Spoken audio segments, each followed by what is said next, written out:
मैं आपसे पूछना चाहता हूँ कि how to be clear on thoughts, मतलब जो हम सोचते हैं और उसको इम्पोज भी करना है। और कई बार डिसीजन मेकिंग में भी हमें मतलब दिक्कत हो जाती है कि कोई डिसीजन ले तो लेते हैं लेकिन उसको अप्लाई नहीं कर पाते। बहुत अच्छा सवाल है।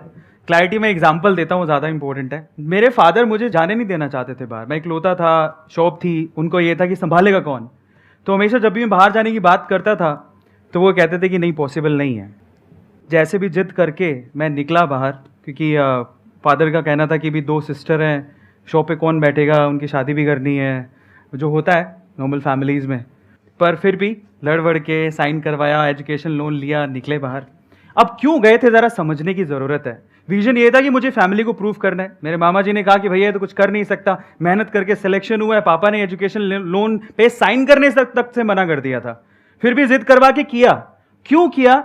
वो इंपॉर्टेंट था कि मुझे मेरी लाइफ में कुछ करना था, मुझे इंजीनियरिंग करनी थी। अब क्लैरिटी थॉट क्या है ज़रा समझते हैं। यहाँ से मुझे मेरा करियर बिल्ड करना है। बहुत कुछ पीछे सुन के आया हूँ और बहुत कुछ लोगों को बताना है और प्रूफ करना है।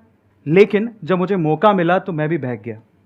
जब बाहर निकला मैं तैयारी करने के लिए सर, तो अगेन पता नहीं कैसे बताऊं, बट वहाँ पे एक लड़की थी।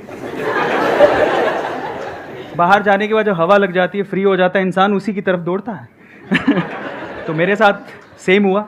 उनको जब पहली बार देखा मैंने तो बस दिल के तार बज गए, पता नहीं क्या हुआ। पर एक बात मैं बोलता हूँ यहाँ पे, अगेन करने कुछ और आया था, पढ़ाई करने आया था, तैयारी करने आया था ताकि मेरा कॉलेज में सिलेक्शन हो। लेकिन वहाँ पर इस चीज़ में अगेन साइड में हो गए, डाइवर्ट हो गए। बिकॉज उस टाइम पे क्या, मुझे एनर्जी बहुत थी, जैसे आज आप फील कर रहे हो इससे 10 गुना ज़्यादा थी। मुझे ऐसा लगता था मैं बहुत कुछ कर सकता हूँ, लेकिन वो जो एनर्जी होती है उस टाइम पे स्कैटर्ड होती है, इस वजह से आप बहक जाते हो।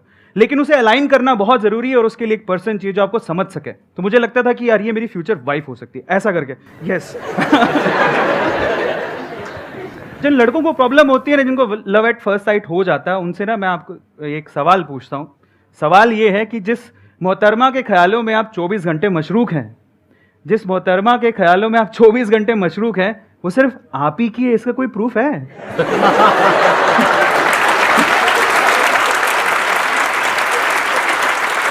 उसके आने का इंतजार करना, उसके जाने का इंतजार करना, उसे देखना, है ना? बिल्कुल होता है।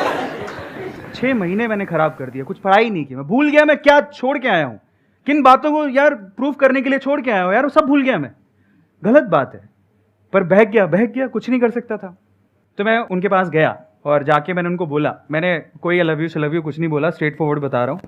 और उनके पास बैठा, जाने का मौका मिला तो मैंने कहा मैं जा रहा हूँ। उनकी मम्मी को बोला पहले, तो मम्मी टकराई। मैंने कहा जा रहा हूँ, तो मैं सोच रहा हूँ मैं सबसे मिल लूँ, क्या मैं उनसे भी मिल सकता हूँ? मैं उनका बहुत बड़ा फ़ैन हूँ। वो फ़ैन इस वजह से था क्योंकि वो बहुत ही थोड़ा इंक्लाइंड थी स्पिरिचुअलिटी की तरफ, तो वो बहुत बुक्स पढ़ती थी। तो मैं गया उनके पास बैठा, मैंने डायरेक्टली उनको एक ही बात बोला, मुझे आपसे एक बात कहनी है। तो बोले क्या? मैं मुझे आपसे शादी करनी है। अब अच्छा, शादी करनी है। भाई मैं बता देता हूँ, मुझसे 5 साल बड़ी थी।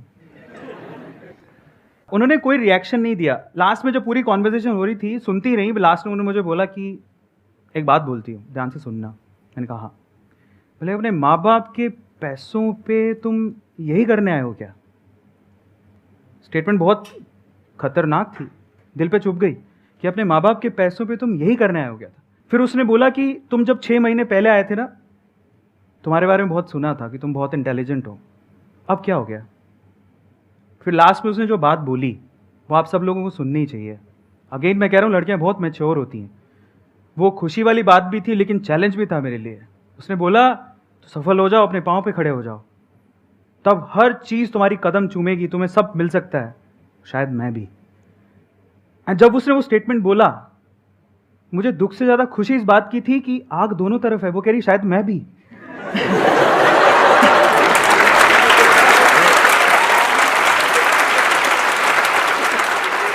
आज वो मेरे साथ है और मेरी सफलता में उसका पूरा हाथ है।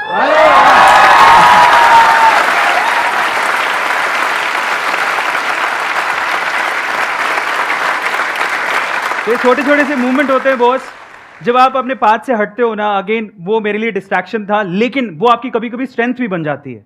अगर मैं सीधे चले जाता, ठीक है, मन में रख के, पर वो मैंने वो रिस्क उठाया। रिस्क है तो इश्क है। रिस्क उठाया तो सामने से स्टेटमेंट आया, समझ में आया कि हमें करना क्या है।